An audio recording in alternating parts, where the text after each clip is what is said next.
Welcome students. આજે આપણે chapter number 3 company final account એની અંદર પીએનએલ સ્ટેટમેન્ટ થી લઈને આખું બેલેન્સ શીટ, જેમાં પીએનએલ સ્ટેટમેન્ટ આપણું પતી ગયું છે. બેલેન્સ શીટમાં એક સાઈડ એક ટોપિક પતેલો છે, એક આખું પતેલું છે અને બીજી બાજુનું આખું બાકી છે. તો જ્યાં સુધીનું પતેલું છે તમે લોકો કરાવવાનો છો અને હું અહીંયા બોર્ડ પર લખવાનું છું. પીએનએલ સ્ટેટમેન્ટ તમારામાંથી કોણ લખાવશે આખું ડિટેલમાં? જે લોકો બોલતા આયા છે એના સિવાય. સર મેં. ના, ધ્વનિત અત્યારે નહીં, નુપુર નહીં, પછી સર મેં. સર. વિશાલ બી અત્યારે. એક મિનિટ, બીજું કોણ છે? નામ બોલો. જીલ. હા, જીલ ચાલશે. જીલ બોલો બેટા. હા સર. સર ફર્સ્ટ આવશે રેવન્યુ ફ્રોમ ઓપરેશન્સ.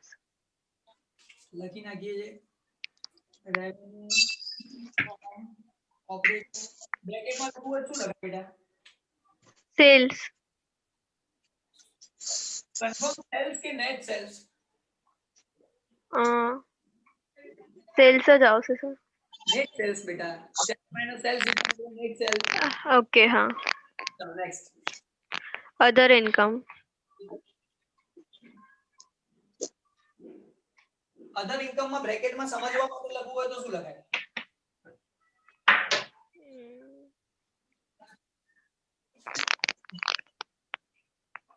કે અધર ઇન્કમ જે છે એ બધી આ જ હોય, સમજવા માટે લખવું હોય તો.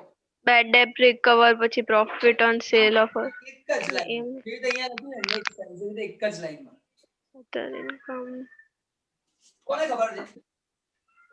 सर मनो सर मुझे. જાનવી. सर मुझे. जानवी P&L क्रेडिट साइड की सारी इनकम આટલું જ. P&L credit. જીલ બેટા पीएनएल હા income. Sir. P&L credit. Okay sir. આ બધી આઈટમો અધર ઇન્કમની ક્રેડિટ વાળી જ હોય. ચલો નેક્સ્ટ. આ બધાનું ટોટલ પછી ટોટલ ઇન્કમ થશે. ટોટલ ઇન્કમ છે જેને આપણે 1 કહી દઈએ. ચલો પછી પછી એક્સપેન્સીસ માં પરચેસ. એક મિનિટ, આના બે ભાગ પાડ્યા છે એક્સપેન્સના. ટ્રેડિંગ ના અલગ અને પીએનએલ. આ 3 ટ્રેડિંગ ના અને 4 પીએનએલ ના. હેલો. પરચેસ. પછી ચેન્જીસ ઇન સ્ટોક.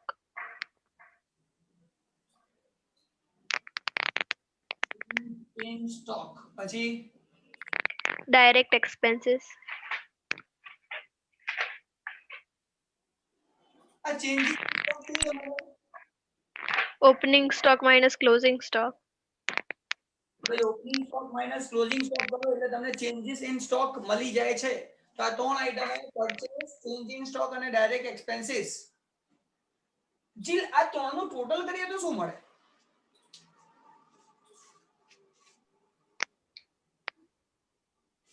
આ ત્રણનું ટોટલ કરીને એક નામ લખવું હોય તો મારે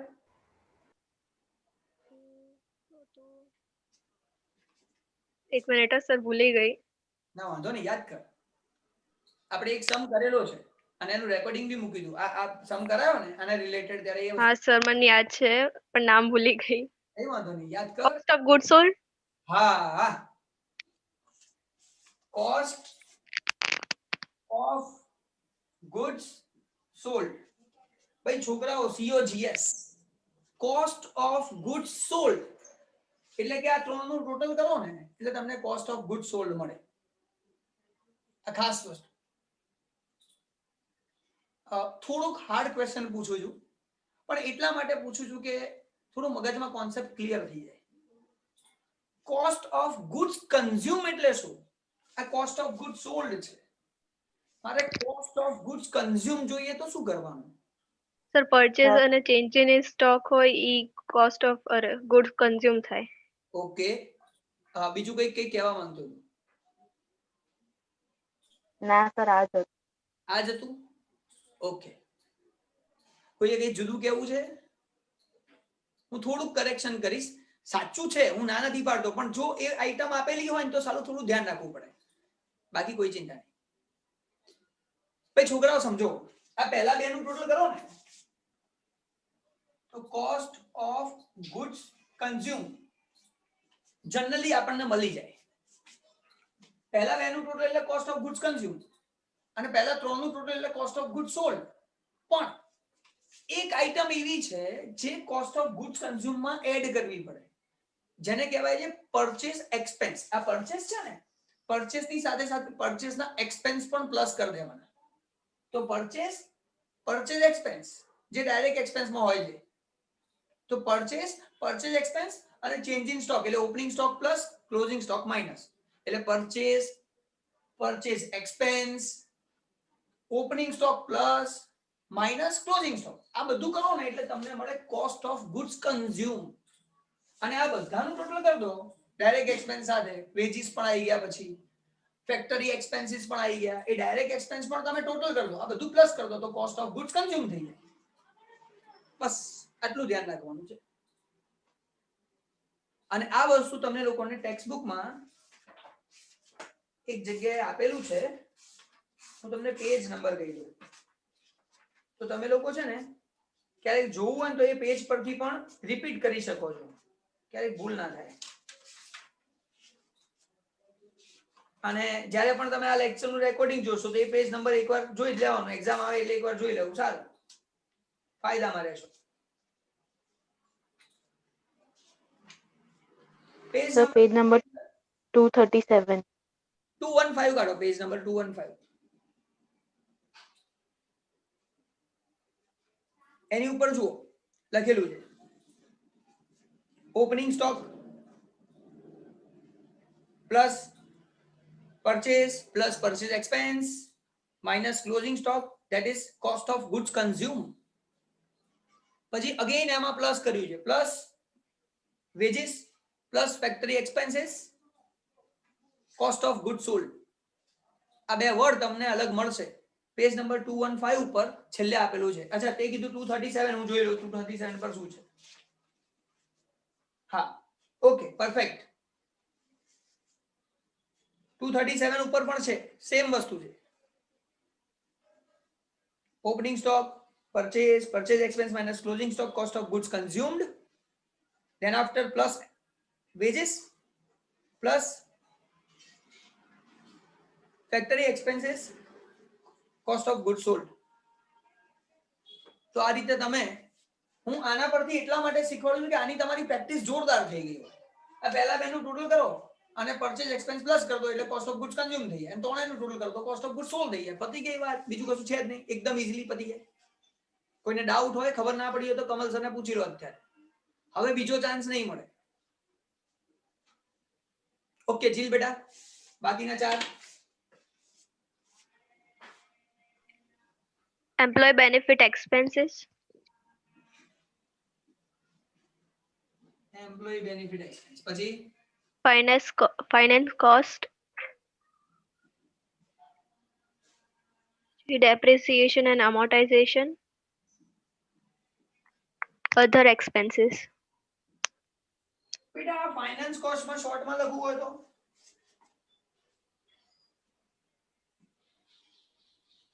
Investment. હા હા, Interest payment. Yes, interest payment, investment નહીં, ઇન્ટરેસ્ટ પેમેન્ટ. ડેપ્રી અને એમોર્ટાઇઝેશન માં લખવું હોય તો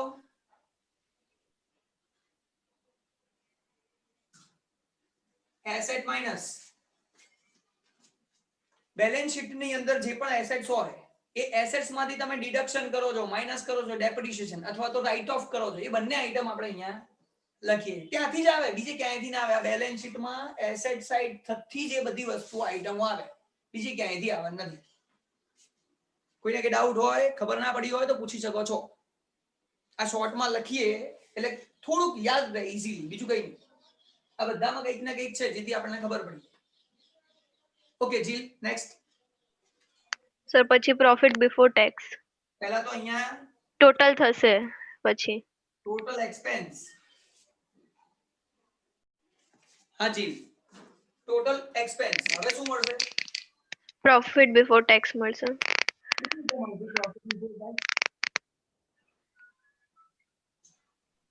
શું ફરક પડે? સર આપણે શું કહેવાય other total income minus plus total expense કરીએ એટલે પ્રોફિટ બિફોર ટેક્સ મળે. પ્લસ પછી માઇનસ કરવું પડે, માઇનસ અરે હા સર. આ ઇન્કમ માંથી એક્સપેન્સ માઇનસ કરો તો ટેક્સ પ્રોફિટ બિફોર ટેક્સ મળે. ઓકે ચાલ પછી next. Provision four tax. Okay provision four tax પછી માઇનસ કરી દો, પ્રોવિઝન કરી દો. પછી profit after tax. Very good.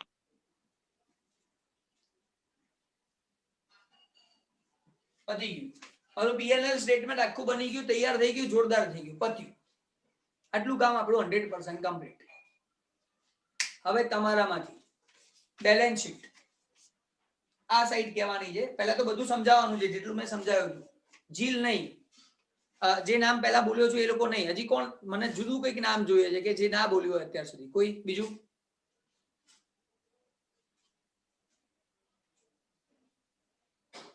તો બાકીના બધા ખાલી સાંભળવા કથા કરું છું. કમલ સર કથા કરે ને આપણે સાંભળવું.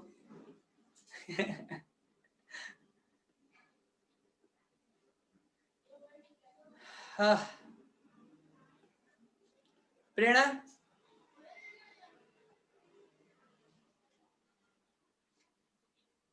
પ્રેરણા હા સર, બેલેન્સ શીટમાં આ સાઈડ શું કહેવાય નથી ખબર? ખબર છે ને. તો બોલ દો. ચલો ચાલુ કરો. આ બે સાઈડના નામ બોલો. Sir liabilities, equity and liabilities. Equity and liability. અને આ બાજુ એસેટ્સ. ઓકે. આ ઇક્વિટી લાયબિલિટી ના કેટલા પાર્ટ છે? સર આમાં છે ને 3 છે. હા.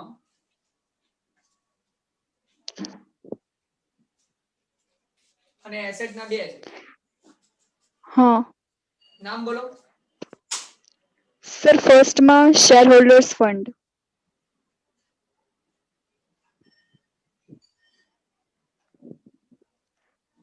નેક્સ્ટ. પછી long term liabilities, non current liabilities. Very good. એને લોંગ ટર્મ કહેવાય પણ અહીંયા લખાય નોન કરંટ. હા અને કરંટ. અને એસેટ માં 2 સાઈડ. નોન કરંટ એસેટ્સ અને કરંટ એસેટ્સ.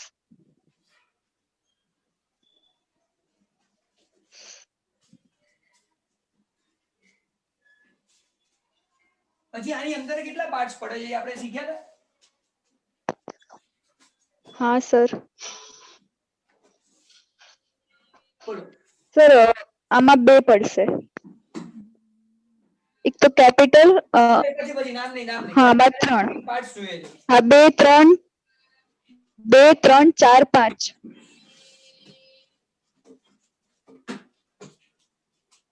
અહીંયા 6. અને આમાં 6. હા લાઈન માં જ છે. જો 2, 3, 4, 5, 6 એટલે ઈઝી પડશે, વાંધો નહીં. ચલો બસ બસ બસ બસ. Urvi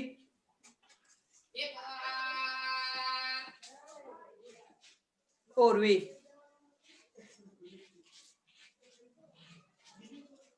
Urvi Yes, sir. આ આવડશે અંદરના પાર્ટ્સ? Yes, sir. હા બોલો બેટા. Share capital,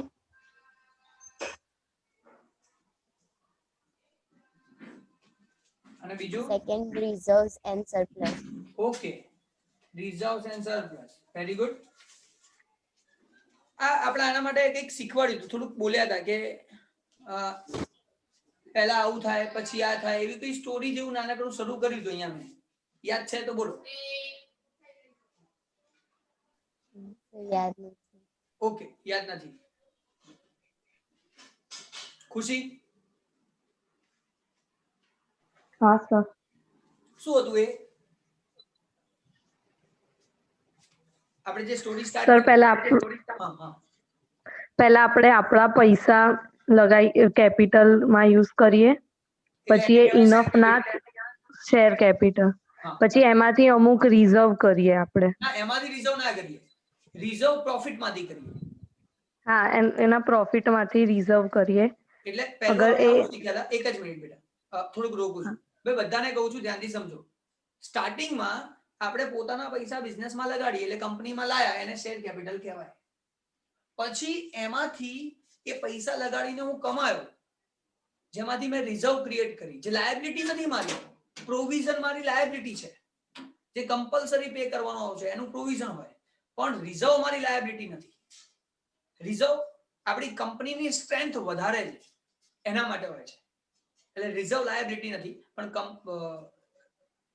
પ્રોવિઝન હોય તો એ મારી લાયબિલિટી કહેવાય. તો એ શેમાંથી ક્રિએટ થાય? રિઝર્વ અને સરપ્લસ આપણા પ્રોફિટમાંથી. અને એટલા માટે જુઓ, આ P&L સ્ટેટમેન્ટ છે ને, એનો જે અહીંયા પ્રોફિટ આવે ને છેલ્લે, પ્રોફિટ આફ્ટર ટેક્સ, આ જે છે આ પ્રોફિટ આપણે અહીંયા રિઝર્વ અને સરપ્લસમાં લગાવી. આપણું સરપ્લસ છે, વધારાના પૈસા પડ્યા છે બિઝનેસમાં, રીઇન્વેસ્ટેડ કરેલા પૈસા. જો આમાંથી હું શેર હોલ્ડર્સને ડિવિડન્ડ આપી દઉં, આ પ્રોફિટમાંથી ડિવિડન્ડ ડિસ્ટ્રીબ્યુટ કરી દઉં, આપી દઉં લોકોને, તો જે વધે, બાકીના પૈસા જે વધે એ જ મારે સરપ્લસમાં લખાય. એટલે એ ઓનરના જ છે, બીજા કોઈના નથી. આ સમજવાનું. તો આ બંને વસ્તુ છે ઓનરની. સપોઝ કંપની બંધ થાય તો આ બધું કોને મળે? ઓનરને જ મળવાનું છે, ઓનરનું જ છે. એટલા માટે એને ઓનર ફંડ પણ કહે છે, શેર હોલ્ડર ફંડ કહે છે. તો શેર કેપિટલ જે લોકો ઘરેથી લાયા અને લાયા પછી જે ધંધામાં લગાવીને કમાયું, ભેગું કર્યું, એ રિઝર્વ અને સરપ્લસ છે. આ બધું કશું નહીં, આ જ કામનું છે, જે છે એમનું આ જ છે. હા ખુશી બેટા, આગળ બોલો. Long term borrowing,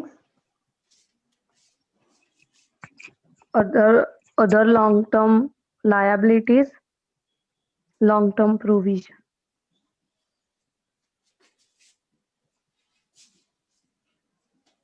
Other long term liability અને બીજું હોય છે પ્રોવિઝન. લોંગ ટર્મ પ્રોવિઝન, તો જો રિઝર્વ છે એ અહીંયા છે, જે આપણી લાયબિલિટી નથી, પણ પ્રોવિઝન મારી લાયબિલિટી. એમાં બે ટાઈપની હોય, લોંગ ટર્મ હોય, શોર્ટ ટર્મ હોય, એમાં કોઈ મોટી વાત નથી. એટલે પ્રોવિઝન અહીંયા લખાય છે અને રિઝર્વ અહીંયા લખાય છે. હા ખુશી, આના માટે શું શીખીએ હતા આપણે? એટલે આ કેવી રીતે આવ્યું? પહેલા તો આ પોતાના પૈસા લગાડ્યા, પછી શું વાત આવી આવે? સર અગર એક પૈસા આપણે જોડે ઇનફ ના હોય તો આપણે બે બોરોઈંગ કરીએ, કાં તો લોંગ ટર્મ કરીએ કાં તો શોર્ટ ટર્મ બોરોઈંગ કરીએ. તે બોરોઈંગ આવી ગઈ છોકરાઓ, એ બોરોઈંગ, લોંગ ટર્મ બોરોઈંગ આવી, શોર્ટ ટર્મ બોરોઈંગ અહીંયા નીચે હોય. આ ત્રણ આઈટમો નીચે છે જ, એટલે એ ઈઝી છે, એ બહુ ચિંતા વાળું નથી. લોંગ ટર્મ બી હોય, શોર્ટ ટર્મ બી હોય, પણ ખાસ છે બોરોઈંગ. ઇનફ પૈસા નથી, વધારે જોઈએ છે તો બોરો કરો. ડિબેન્ચર ઇશ્યુ કરીને બોરો કરો તો ડિબેન્ચર બી અહીંયા જ આવે, લોંગ ટર્મ જ છે. તો એ બોરોઈંગ કરી. અને બીજી બધી લાયબિલિટી તો હોય જ, લોંગ ટર્મ અને શોર્ટ ટર્મ હોય તો આ જ છે. અધર લોંગ ટર્મ લાયબિલિટી, અધર શોર્ટ ટર્મ લાયબિલિટી. જે રીતે રિઝર્વ હોય છે એવી રીતે પ્રોવિઝન પણ હોય છે. તો પ્રોવિઝન કરો તો એ પણ લોંગ ટર્મ અને શોર્ટ ટર્મ હોય છે. સિમ્પલ. થોડુંક કોન્સેપ્ચ્યુઅલી વિચારશો, બહુ ચિંતા નહીં થાય, એકદમ ઇઝીલી ખબર પડશે અને યાદ રાખવાની જે કામ છે તમારું ઈઝી થઈ જશે. પરખ, આ ત્રણના ડિપેન્ડન્ટ અહીંયા કઈ ત્રણ આઈટમ છે?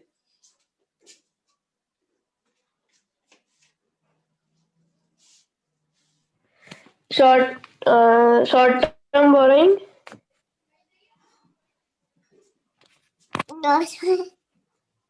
પછી other current liability,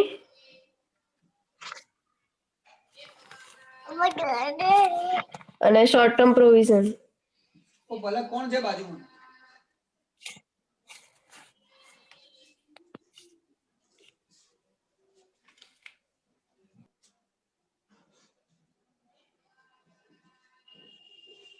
શું કહો છો સર?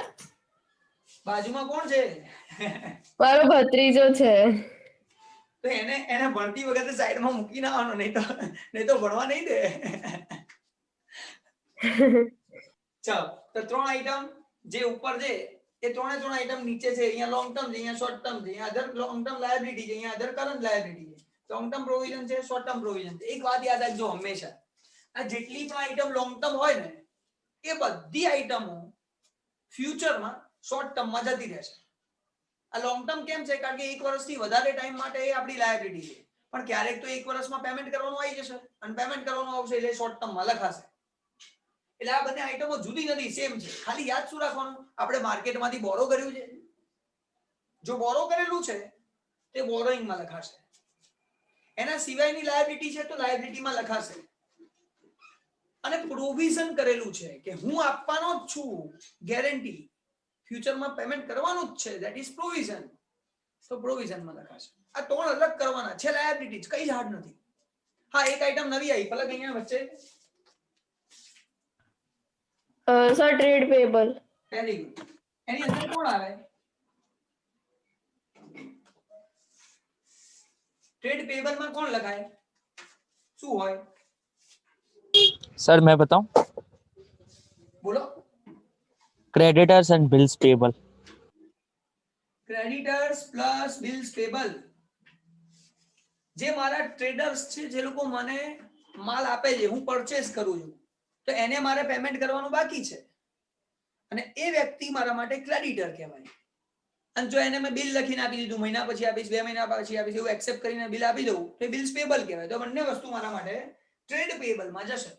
જે આને સાથે રિલેશન નથી એને આપણે અલગ રાખીએ છીએ, કારણ કે આ લિક્વિડ વાળી એસેટ છે, બધી લિક્વિડ કહેવાય, કે જે રૂટીનમાં કામ લાગવાની છે, એટલા માટે એનો પાર્ટ અલગ રાખવો જરૂરી છે, એટલે એને અલગ રાખવામાં આવે છે.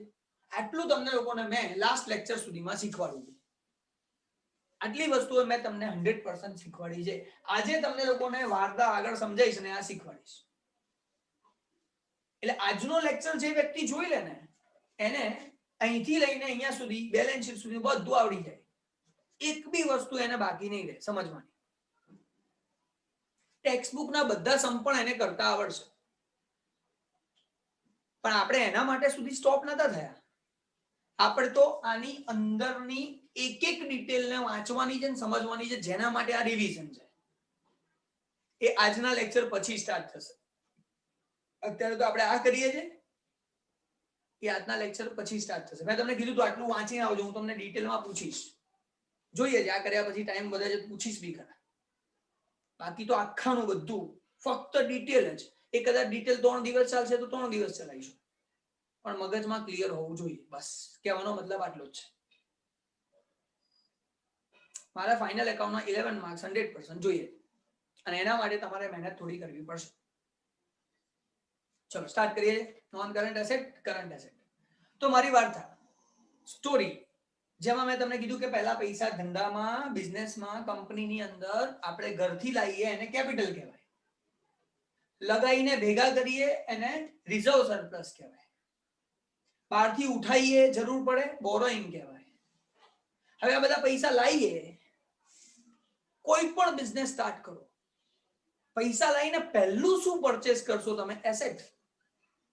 એમાં પણ લોંગ ટર્મ એસેટ્સ. તમારું ઇન્વેસ્ટમેન્ટ થશે લોંગ ટર્મ એસેટ્સમાં, તમારા પૈસા જશે લોંગ ટર્મ એસેટ્સમાં. લોંગ ટર્મમાં તમે જવાના છો પૈસા લઈને. પેજ નંબર 127 પર આવી જાઓ.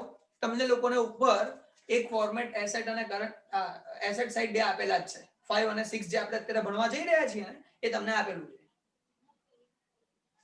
જેમાં પહેલું લખેલું છે. અચ્છા, ફિક્સ એસેટ્સ એવું યુઝ કર્યો છે વર્ડ? વર્ડ શું છે ખાલી મને કોને? sir fixed assets.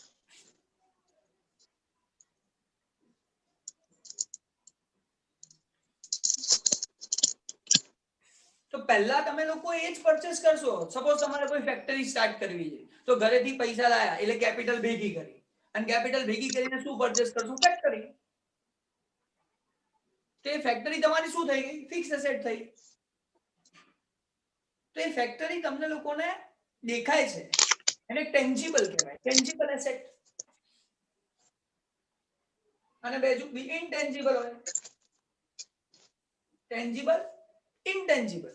બે ટાઈપની એસેટ્સ હોય, ટેન્જિબલ એસેટ્સ એન્ડ ઇનટેન્જિબલ એસેટ્સ. દેખાય એટલે ટેન્જિબલ, ઇનટેન્જિબલ એટલે નહીં દેખાતી. સપોઝ તમે નવી ફેક્ટરી નથી ખરીદતા, કોઈનો ઓલરેડી બિઝનેસ ચાલુ છે, એની ફેક્ટરી ચાલુ છે, અને એને તમે પૈસા આપીને ભાઈ તું ફેક્ટરી ખાલી કર, આજથી ફેક્ટરીનો માલિક હું, એવું કંઈક કરો છો, તો શું થાય? તો તમારે ગુડવિલ પેમેન્ટ કરવી પડે જો એને goodwill હોય તો તે ગુડવિલ બી તમારી એસેટ છે, તો ગુડવિલ તમારી ઇનટેન્જિબલ એસેટ થઈ ગઈ. Tangible asset and intangible asset. Tangible એટલે દેખાય છે, ઇનટેન્જિબલ એટલે નથી દેખાતી. તો ફેક્ટરી તમે सर किसी का माइक डिस्टर्ब कर रहा है. ભાઈ કોઈનું માઇક ચાલુ હોય તો બંધ કરી દો ને. કોઈનું માઇક ચાલુ છે તો બંધ કરી દેજો. ઓકે, તો સ્ટુડન્ટ્સ ફરીથી મેં પૈસા નાખ્યા છે બિઝનેસમાં, પહેલા લાવ્યો એટલે એને કેપિટલ કીધી, તો એ લાઈને પછી પહેલા શું કરી દઈશ? મારી જે જરૂરિયાત છે, ફેક્ટરી સ્ટાર્ટ કરવી છે, તો factory that is tangible asset. Intangible asset જો ગુડવિલ આપી હશે તો ઇનટેન્જિબલ એસેટ બી હશે. તો ફિક્સ એસેટ, ટેન્જિબલ, ઇનટેન્જિબલ એટલે બે છે. Fix asset tangible, fix asset intangible. એટલે આને મેં બે ગણ્યા છે, એક નથી ગણ્યું, મેં અલગ અલગ ગણ્યું, એટલે અહીંયા 5 આઈટમ થાય છે. તો પહેલા પૈસા લાવ્યો બિઝનેસમાં અને આ વસ્તુઓ ખરીદી લીધી. મશીનરી ખરીદી, મશીનની જરૂર છે. ફર્નિચર બનાવડાવ્યું, ફર્નિચરની જરૂર છે. ઓફિસ બનાવડાવી, ઓફિસની જરૂર છે. બધું એસેટ છે. કોઈ સોફ્ટવેર ખરીદ્યું તો ઇનટેન્જિબલ એસેટ, દેખાતું નથી, સોફ્ટવેર તો વાપરવાનું છે. એવું દેખાય આટલું મોટું સોફ્ટવેર છે કે નાનું છે એવું ના હોય. સોફ્ટવેર એટલે સોફ્ટવેર. ઇનટેન્જિબલ એસેટ ખરીદવું પડે, ધંધો ચલાવવો છે. પછી આપણે આ બધું જે રિક્વાયર્ડ વસ્તુઓ છે જે આપણે આમાં નાખીએ, હજી પૈસા આવે આપણી જોડે તો હજી ક્યાં નાખીશું? ઇન્વેસ્ટમેન્ટ કરીશું આપણે. પછી આપણું કામ ઇન્વેસ્ટમેન્ટ નું રહેશે. હવે પૈસા છે તો શું કરો? આપણી જાતે ઇન્વેસ્ટમેન્ટ કરો, કમાઓ ક્યાંથી?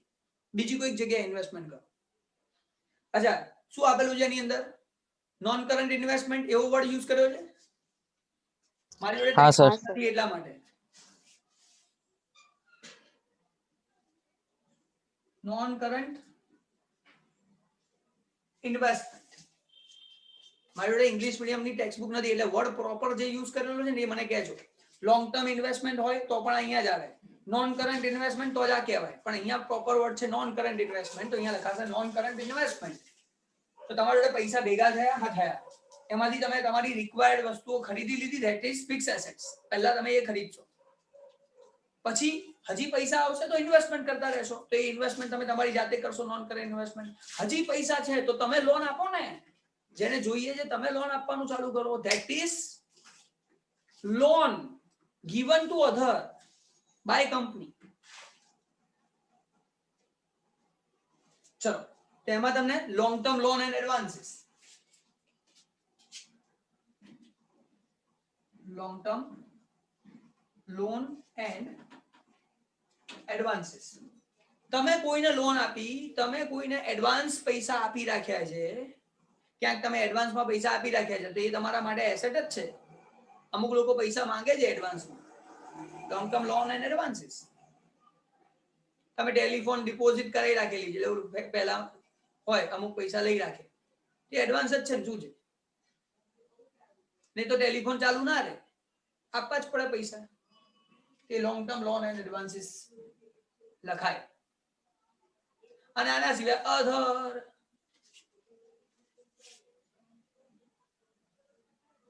અધર long term assets, other long term asset, sir non current asset. non-current asset. Okay,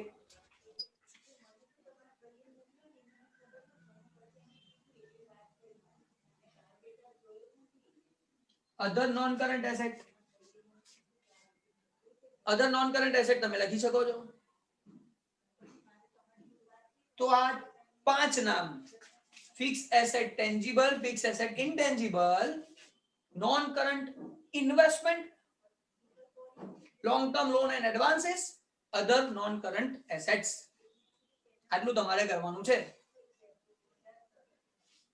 તો આટલી વસ્તુઓ આપણી નોન કરન્ટ એસેટ ની વાતો છે.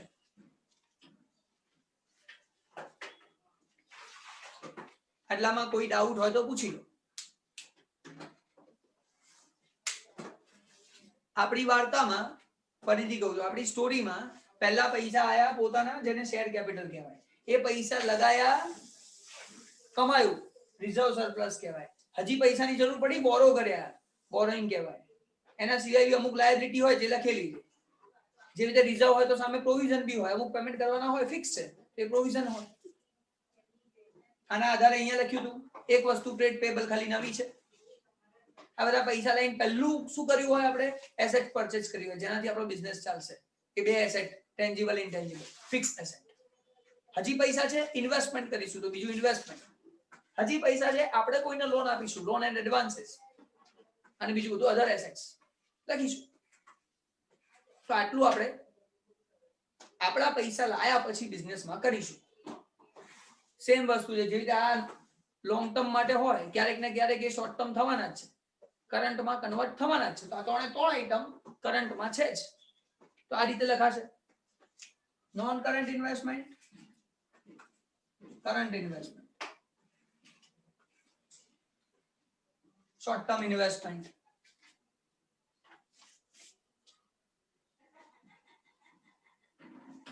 અહીંયા long term loan and advances, અહીંયા લખાશે short term loan and advances.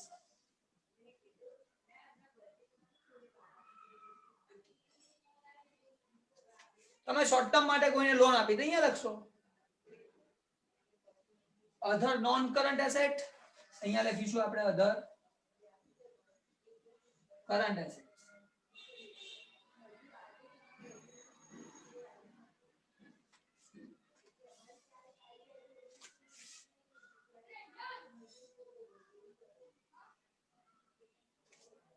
Other current asset. વચ્ચે ત્રણ જગ્યા ખાલી રાખી છે. અહીંયા ત્રણ આઈટમ મારે લખવાની છે નવી. જેવી અહીંયા એક આઈટમ નવી હતી ઉપરની ત્રણ તો હતી નીચે એક વધારાની, એવી રીતે અહીંયા ઉપરની ત્રણ તો છે જ નીચે વચ્ચે ત્રણ આઈટમ નવી છે જે આપણે થોડી યાદ રાખવાની રહેશે. અને એક તો આને રિલેટેડ જ છે ટ્રેડ પેયેબલ છે ને, તો અહીંયા ટ્રેડ રિસીવેબલ છે.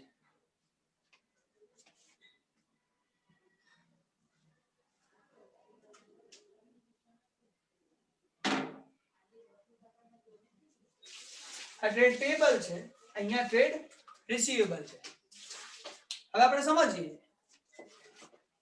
ટ્રેડ પેયેબલ ની અંદર ક્રેડિટર્સ અને બિલ્સ પેયેબલ હોય, પેમેન્ટ કરવાનું છે.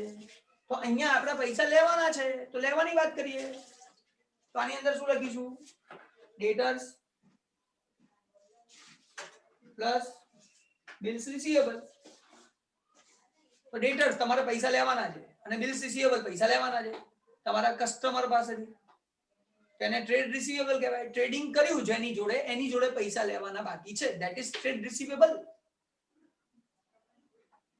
તો એ આપણા માટે ડેટર્સ અને બિલ્સ રિસીવેબલ થઈ ગયું. તો આટલું તો ઈઝી છે, એટલે સુધી તો કોઈ ચિંતા નથી. હવે વાત કરી ખાલી બે આઈટમ નવી. તો સાહેબ આ બે આઈટમો કઈ નવી છે? સિમ્પલ. તમારી જોડે સ્ટોક પડ્યો હોય ને અને કેશ હોય, તમારી જોડે સ્ટોક હોય અને કેશ હોય એ પણ તમારી એસેટ કહેવાય અને શોર્ટ ટર્મ માટે જ હોય છે. તો સ્ટોક ને અહીંયા કહીએ છીએ ઇન્વેન્ટરી અને અહીંયા કેશ એન્ડ કેશ ઇક્વિવેલન્ટ.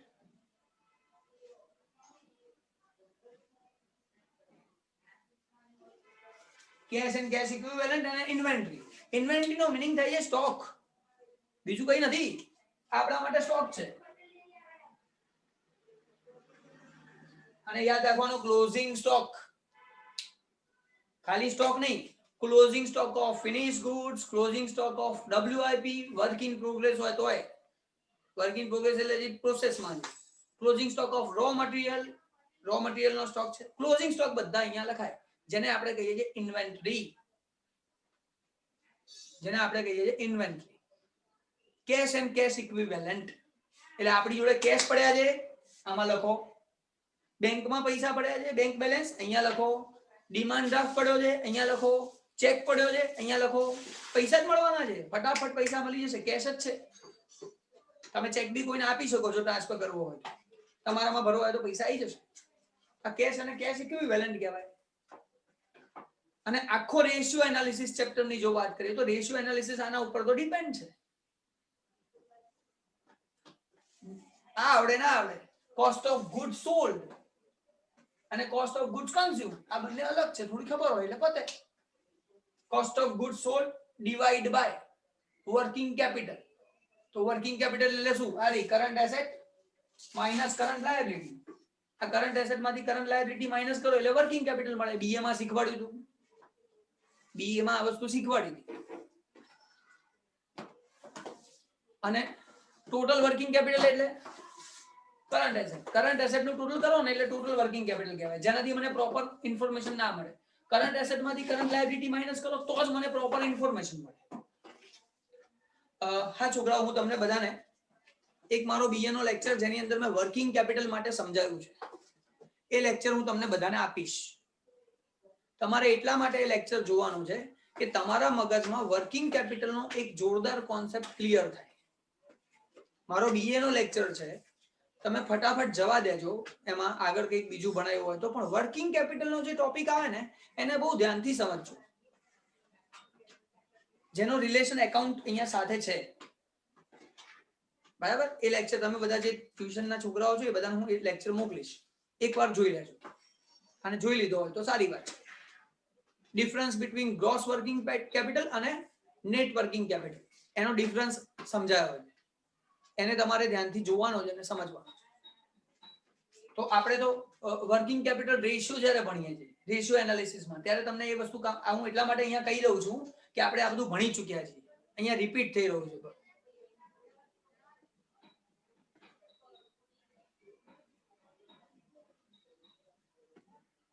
ધ્વનિ, મારો અવાજ ક્લિયર આવે છે? હા સર. ઓકે. ખુશી, મારો અવાજ ક્લિયર આવે છે તને? હા સર. ઓકે. વિવેક, રીજોઈન હો જા બેટા. ચલો, તો સ્ટુડન્ટ્સ, આપણે જે વાત કરી રહ્યા છીએ ખરેખર તો રેશિયો એનાલિસિસ ભણી ચૂક્યા છીએ. માટે અહીંયા કહું છું કે આ કોસ્ટ ઓફ ગુડ સોલ્ડ ના બેસિસ પર આપણે ફાઇન્ડ કરી શકીએ છીએ. કોસ્ટ ઓફ ગુડ સોલ્ડ ના બેસિસ પર ફાઇન્ડ કરી શકીએ છીએ વર્કિંગ કેપિટલ ટર્નઓવર. તો cost of good sold divide by working capital, તો આમાં નેટ વર્કિંગ કેપિટલ યુઝ થાય છે જનરલી. બંને બેસિસ પર થાય, ટોટલ વર્કિંગ કેપિટલ ના બેસિસ પર પણ થાય, નેટ વર્કિંગ કેપિટલ ના બેસિસ પર પણ થાય. પણ તમારા કોર્સમાં નેટ વર્કિંગ કેપિટલ ને ધ્યાનમાં લેવાનું છે. તો current asset minus current liability આ જ છે. એ માઇનસ કરો જે આવે એને નેટ વર્કિંગ કેપિટલ કહેવાય. અને COGS upon net working capital કરો એટલે વર્કિંગ કેપિટલ ટર્નઓવર તૈયાર. ચાલો આગળ જઈએ, બીજી વાત કરીએ. તો current asset upon current liability વાળો રેશિયો છે કરંટ રેશિયો. પછી liquid ratio, liquid asset upon current liability. તો એ કરંટ એસેટ આ રહ્યા, લિક્વિડ એસેટ આમાંથી જ ફાઇન્ડ થશે, લાયબિલિટી આ રહી.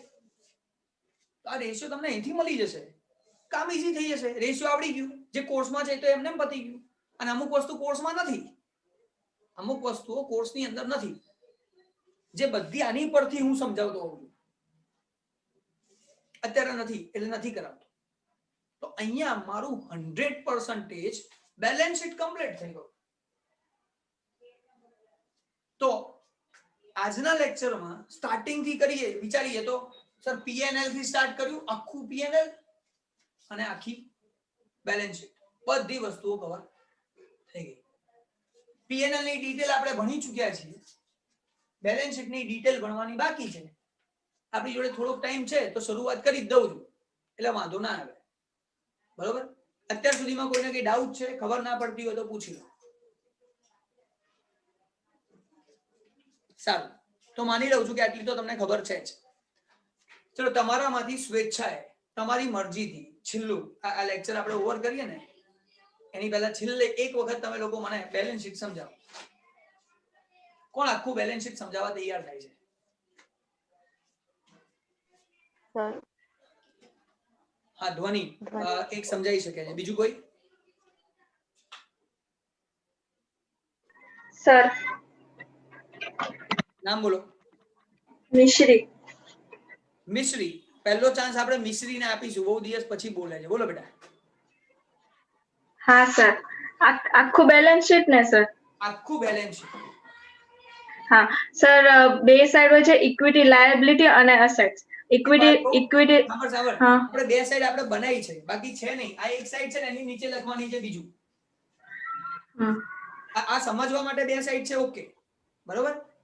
પણ કંપની ફાઇનલ એકાઉન્ટમાં આપણે એક જ બનાવવાનું છે, સીધું સ્ટેટમેન્ટ જ. બોલો પછી. અને સર ઇક્વિટી લાયબિલિટીઝ માં છે ને સર ત્રણ પાર્ટ હોય છે. એક છે share holders fund, non current liability અને current liability. Share holders fund માં બે હોય છે, share capital, reserve and surplus. Non current liabilities માં પહેલા એને સમજાય તો ખરા કે આ બે ક્યાંથી આવે. હા સર, ઓનર પોતાના પૈસા લગાવે એ શેર કેપિટલ અને પછી એમાંથી કમાઈ એ પ્રોફિટ થાય એ રિઝર્વ અને સરપ્લસ. Very good. પછી આવે નોન કરન્ટ લાયબિલિટીઝ, એમાં 3 હોય છે, લોંગ ટર્મ બોરોઇંગ્સ, અધર લોંગ ટર્મ લાયબિલિટીઝ અને લોંગ ટર્મ પ્રોવિઝન્સ. અને જ્યારે પ્રોફિટ થાય તો આપણે બોરો કરીએ બધા બહારથી. એક મિનિટ, પ્રોફિટ થાય તો બોરો કરવાની જરૂર પડે? પ્રોફિટ એટલે પૈસા સર આપણને મળે તો આપણને પૈસા થાય તો એમાંથી આપણે લઈએ નહીં, બીજામાંથી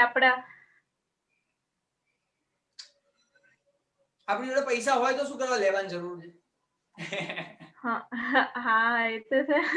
પૈસા ખૂટે, સાંભળ, સપોઝ આ બે પૈસા ઇનફ ના હોય, મારા પૈસા લગાયા, પ્રોફિટ ઇન્વેસ્ટ કરી દીધું, પણ હજી પૈસા જોઈએ છે તો બહારથી બોરો કરવા પડે, બસ.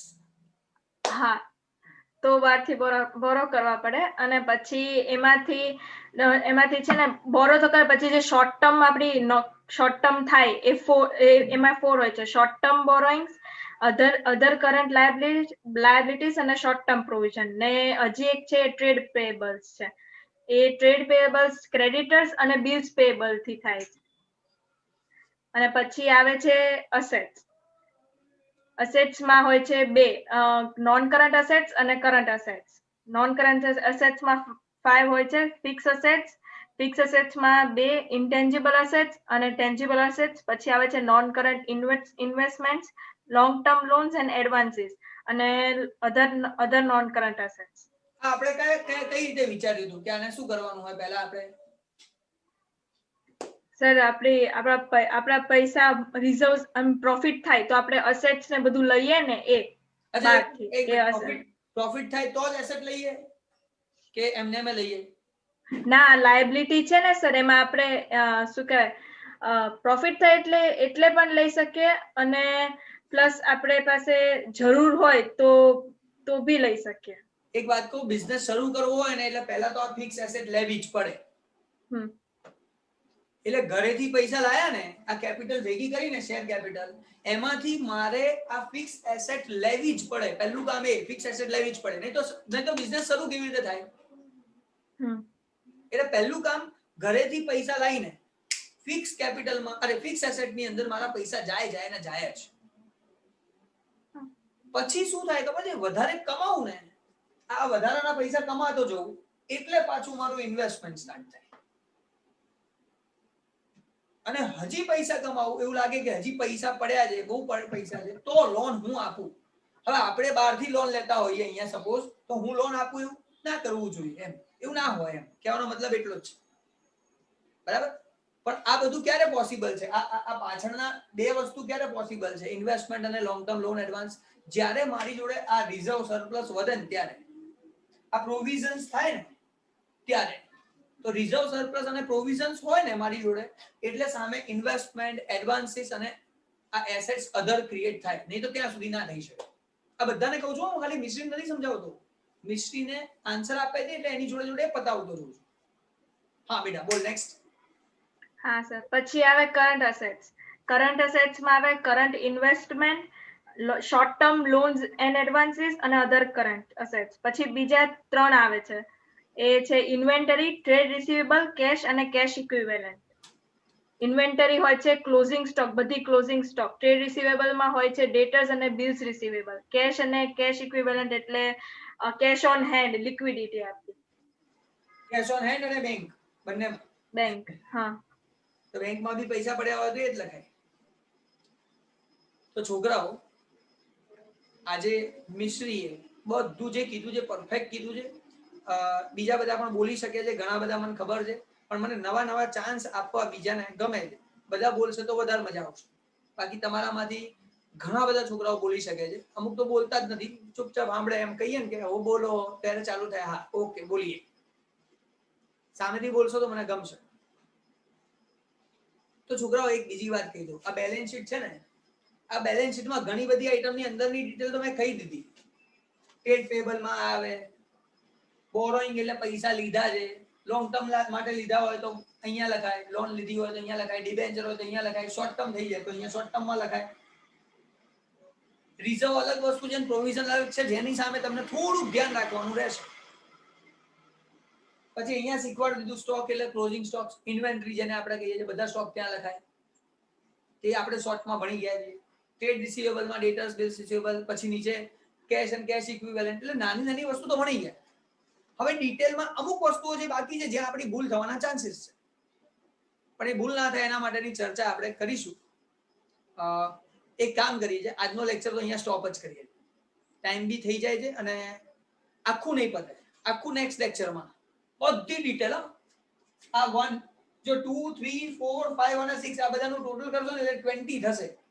આ 20 આઇટમ્સ નું લિસ્ટ તમને લોકોને પેજ નંબર 127 થી સ્ટાર્ટ થાય છે, 128 129 130 131 સુધી 20 લિસ્ટ આપેલા છે બધા. આ 20 લિસ્ટ આપેલા છે ડિટેલમાં. એ તમારે રીડ કરવાના છે, વાંચીને સમજીને, જે વસ્તુ ના ખબર પડે નેક્સ્ટ લેક્ચરમાં મને પૂછી લો. આજે આટલું જ રાખીએ, નથી કરતા ડિટેલમાં. પહેલા તો આખું તૈયાર કરો. હવે તમે એક્સરસાઇઝ ના બધા સમ, ઇલસ્ટ્રેશન બધા કરી શકો છો. આ ડિટેલ ના આવડતી હોય તોય, તમને આ ડિટેલ ના ખબર હોય તો પણ તમે બધા સમ કરી શકો છો, એ ગેરંટી મારી. ક્યાંક ભૂલ થાય મને પૂછી લે, અને ઓલું રેકોર્ડિંગ્સ તો મૂક્યા જ છે.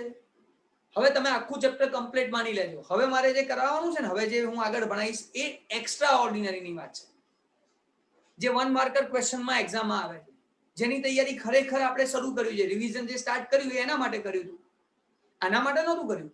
આ તો ડિમાન્ડ હતી તમારી અમુક સ્ટુડન્ટ્સની કે સર આ એકવાર કરાવો પછી આગળ જઈએ, તો કરાવીએ છીએ. તો આ કરાવીને હવે ડિટેલમાં જઈએ છીએ, જે 1 માર્કર ક્વેશ્ચન MCQ VSQ હવે આવશે. તો આની ડિટેલ ભણીશું ને, એના પછી MCQ VSQ અમુક આમાંથી કવર થઈ જશે બધામાંથી. તો આજનો લેક્ચર આપણે અહીંયા ઓવર કરીએ છીએ. નેક્સ્ટ લેક્ચરમાં આની ડિટેલ, આની તો થઈ ગઈ, આની ડિટેલ હું પૂછીશ. બસ અહીંયા સ્ટોપ કરું છું. કોઈને કંઈ પૂછવું હોય તો પૂછી શકે.